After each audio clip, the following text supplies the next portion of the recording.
राधे राधे। जय श्री कृष्णा। दोस्तों, जीवन में हमेशा याद रखें, हमारे कर्मों का फल हमें उसी तरह ढूंढ लेता है जैसे एक खोया हुआ बच्चा 100 गायों के बीच अपनी माँ को ढूंढ लेता है। नमस्कार दोस्तों, मोटिवेशनल माई के नए धारावाहिक जिसका नाम भगवत गीता है में आपका स्वागत है। मेरा चैनल मोटिवेशनल में आप लोगों को स्वागत है। दोस्तों, आप लोग भूल जाते हो, वीडियो देख लेते हैं और ना ही लाइक करते हैं ना सब्सक्राइब करते हैं। सो वीडियो देखने से पहले लाइक करें, सब्सक्राइब करें और शेयर करें। आज बात कर रही हैं भगवत गीता की अध्याय 6 की। अर्जुन कृष्ण से पूछते हैं, उस कर्म का तरीका बताओ जिससे कर्म करो और बंधन भी न हो। फिर कृष्ण अर्जुन से कहते हैं, इसका बड़ा ही सहज तरीका है, तुम कर्म फल में असत्य मत रखो। अर्जुन कृष्ण से पूछते हैं, यह कैसे हो सकता है? फल प्राप्ति की इच्छा तो हर कोई करता है। फिर कृष्ण अर्जुन से कहते हैं, परंतु की इच्छा करने से मनुष्य को फल की प्राप्ति होती है? नहीं अर्जुन, क्योंकि फल तो प्रारब्ध के हाथ में है और जो भी मनुष्य फल प्राप्ति की इच्छा करता है उसका मन फल के बारे में सोचकर अपने कर्म और कर्तव्य से विचलित हो जाता है कि उनसे फल प्राप्त नहीं होता है जिसकी उसने इच्छा थी। हे पार्थ, मनुष्य केवल कर्म कर सकता है, फल मनुष्य के अधीन नहीं है। अर्जुन कृष्ण से पूछते हैं, हे केशव, यदि फल की प्राप्ति मनुष्य के कर्म के अधीन नहीं है तो कर्म ही क्यों करे हैं? हे केशव, तुम्हारे कहे अनुसार यदि फल प्राराध्या ने अपनी मर्जी से देता है तो फिर प्राणी को कर्म करने की आवश्यकता ही क्या है?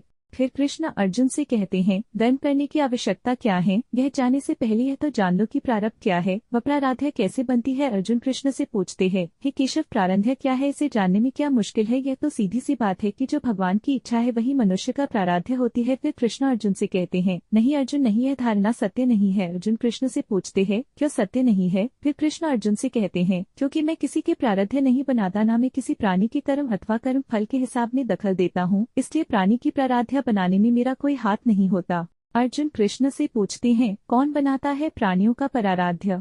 फिर कृष्ण अर्जुन से कहते हैं, प्राणियों के अपने कर्म। अर्जुन कृष्ण से पूछते हैं, अर्थात? फिर कृष्ण अर्जुन से कहते हैं, अर्थात यह कि प्राणी जैसा कर्म करेगा उसका वैसा ही फल पाएगा। अच्छे कर्म करेगा तो अच्छा फल मिलेगा और बुरे कर्म करेगा तो बुरा फल पाएगा।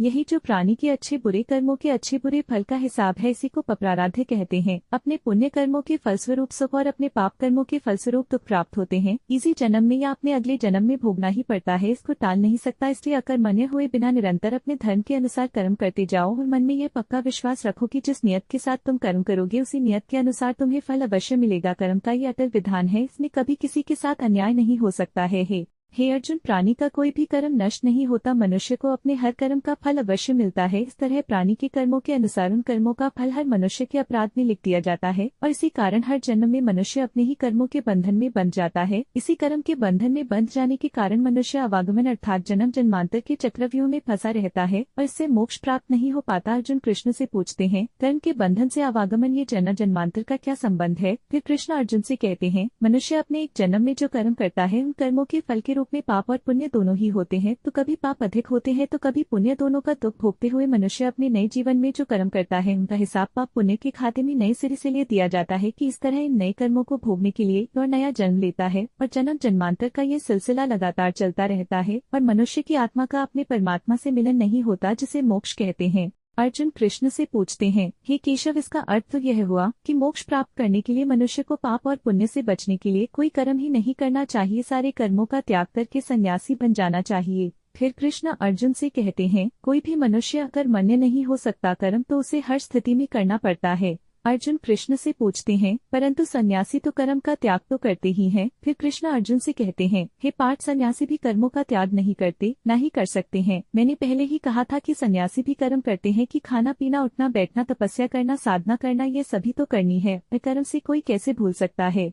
अर्जुन कृष्ण से पूछते हैं, हे केशव, जब कर्म से मनुष्य मुक्त नहीं हो सकता है तो कर्म कैसे करे कि उस पाप और पुण्य से मुक्ति मिले सके? फिर कृष्ण अर्जुन से कहते हैं, हे पार्थ, इसका तरीका यह है कि मनुष्य फल इच्छा का त्याग कर कर्म को अपना धर्म समझकर करे, फल उसे अवश्य मिलेगा, परंतु उस फल को वह विधान की इच्छा समझकर स्वीकार करें। ज्ञानी पुरुष इसी योग को अपनाकर कर्म योगी बन जाते हैं। हे अर्जुन, तुम इंद्रलोक दिव्यास पाने के लिए गए थे, तब उर्वशी के मोहजाल में नहीं फंसे थे, उर्वशी से मोहित नहीं हुए थे, क्योंकि उस समय तुम्हारा मन निरासक्त था। जब इंद्रलोक में अर्जुन गए तो उर्वशी अर्जुन से कहती है, मैं अपने अतिथि की सेवा में अपने आप को समर्पित करने आई हूँ। अर्जुन उर्वशी से कहते हैं, नहीं नहीं, ये धर्म नहीं है, ये अधर्म है, पाप है। हर वह स्त्री जो मेरे विवाह बंधन में नहीं बंधी है आदरणीय है, देवी और माता समान है। उर्वशी अर्जुन से कहती है, तो पृथ्वी लोक का क्या यही धर्म है कि पुरुष की स्त्री प्रेम को ठुकरा दे? अर्जुन उर्वशी से कहते हैं, हे देवी, मेरा रिश्ता एक स्त्री पुरुष का नहीं है बल्कि धर्म और इंद्रलोक पर दिए अनुसार भी आप मेरी माता है।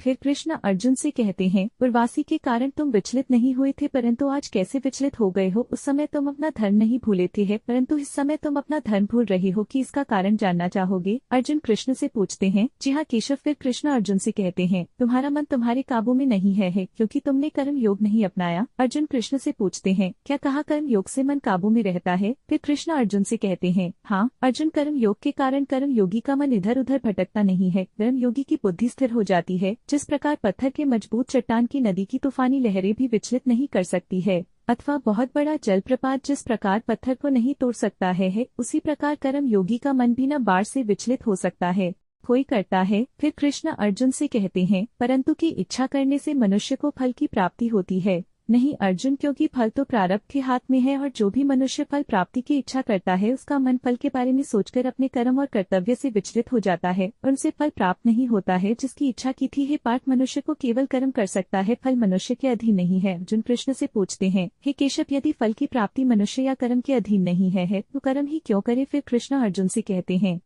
क्योंकि मनुष्य का धर्म है अपने कर्तव्य का पालन करना, इस कर्तव्य पालन के लिए आवश्यक कर्म करना। अर्जुन कृष्ण से पूछते हैं, परंतु है केशव, फल प्राप्ति की कामना छोड़ने पर मनुष्य के कर्म करने की प्रवृत्ति उत्पन्न में कैसे होगी? यदि फल की इच्छा न रहेगी तो मनुष्य कर्म क्यों करेगा? फिर कृष्ण अर्जुन से कहते हैं, हे अर्जुन, जो साधारण मनुष्य फल की इच्छा से ही कर्म में प्रवृत्त होते हैं, उस सुख दुख आज के चक्र में फंस जाते हैं कि उनकी मना शांति नष्ट हो जाती है।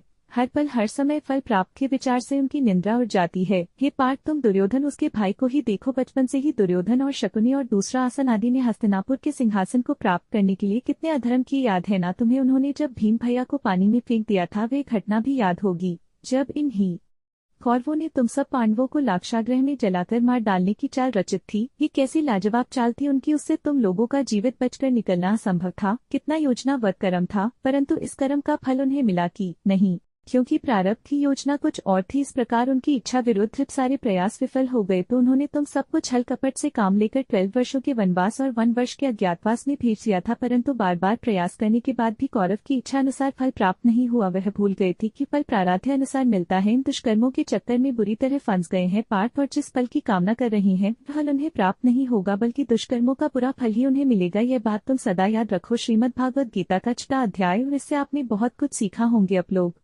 वीडियो को लाइक करना ना भूलें। इस वीडियो में किसी भी गलती के लिए मैं क्षमा चाहता हूँ। जल्द ही फिर मिलेंगे। श्रीमद् भगवद गीता अध्याय 6 की सरल और सीधी व्याख्या। तब तक खुश रहो और मुस्कुराते रहो। धन्यवाद।